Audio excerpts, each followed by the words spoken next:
Peter will be a car that these leaders will come across fairly shortly because he did lose quite a bit of time with that brief excursion. And into the pits comes Grant West. Oh, there's a huge kerfuffle. Huge kerfuffle. Let's pick the bones out of this one.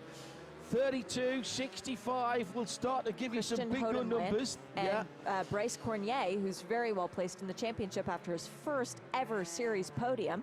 Christian was down in 20 seconds, so what's happened here? 76 is also involved. That is a first-timer this weekend. Yeah, and who's the... That's Jack Murchison, the rookie. He's done a... Full course caution is out. He's done a series or two of spec Miata as Jack before he came into this, and there's fluid on the ground as well. So was somebody being lapped when that happened? Because I did notice Farhan Siddiqui's actually dropped 3 laps, so he must have been into the pits.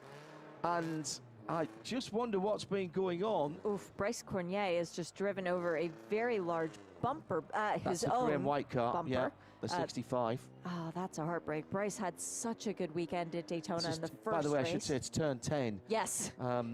In the excitement to try and get the cars all identified, it's that kink that brings you from Bayshore. Normally, yeah, you won't be able to turn to the left there because now you're on the airport effectively.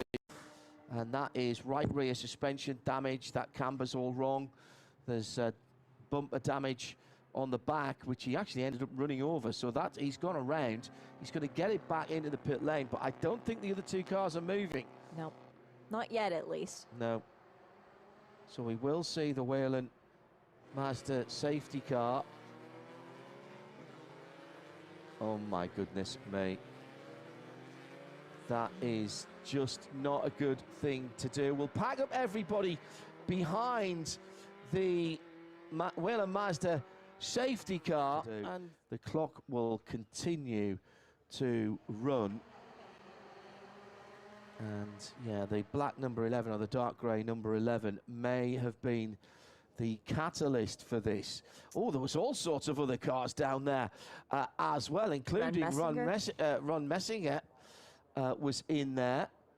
And it looked to me as though also picking their way through, the green and black car was a long way off, but I don't think that was a damaged number 76. That was Murchison who got back out again. And Bobby Gossett also running into the runoff area. One of the MMR cars, he managed to resume safely. So that had to have been a lot of fluid coming out of Bailey Cruz's car. Very strange situation. You are leaning on the Michelin tyres so much. That's a quick corner, and any lack of adhesion is going to send. And in fairness, there was a lot of good driving there because there was a lot of drivers who realised they weren't going to make that left-hand kink, including Jack Murchison for AAG. By the way, in the red number 77, I just noticed carrying evidence of that side-by-side contact, his left front fender, wheel arch, at a non-standard Mazda angle, not how it came out of Fliss Performance. The sad sight of Todd Burris's car. The Stars and Stripes machine being pulled away. It's the number 58 of AAG Racing. 2 BSI cars in that schmozzle as well. But I don't think we're too far away from doing a bit of a cleanup. The tyres are going to need to be re-stacked. And our recovery guys being very careful to make sure that there's no further damage done to either of the cars that they are recovering. Christian Hodenland's car is the BSI Racing white and grey car. That's got rear axle damage as well, by the way that car's moving around on the tow hitch. And I know we still have a third of the race to go. Let me just say that again, a third of the race to go. But I'm going to give it to Jeremy Fletcher for leading the most laps in this race because I don't think anyone can catch him. Weston Workman would need to lead, about a dozen laps to try and then tie Fletcher. And Fletcher led the first one, so it would go back to him on a tie break. Don't think we have enough time left for Weston to be able to claim those 10 points away. Jeremy Fletcher has the fastest lap as well with 24.5. That would be a full sweep. Pole, fast lap, and most laps led. So let's just go through why we're in the yellow then.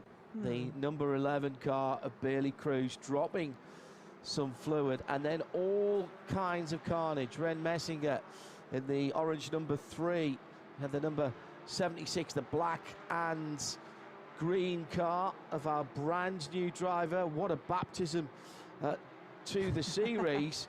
And actually a really good bit of avoidance by Jack Murchison and a couple of other drivers, but unfortunately, Shea, 3 drivers involved there. Bryce Cornet in the 65, Elio Mesa was involved, as well as Todd Burris, Christian Hordenland as well, and there's some damaged cars which may not see tomorrow's race.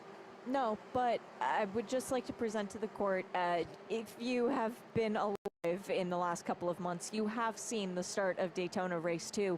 We lost only 1 car from all of that carnage, and that was not a car that was lost necessarily. It was chosen to not be rebuilt. So out of all that carnage, we were able to replace all the cars on the grid, and not even replace, fix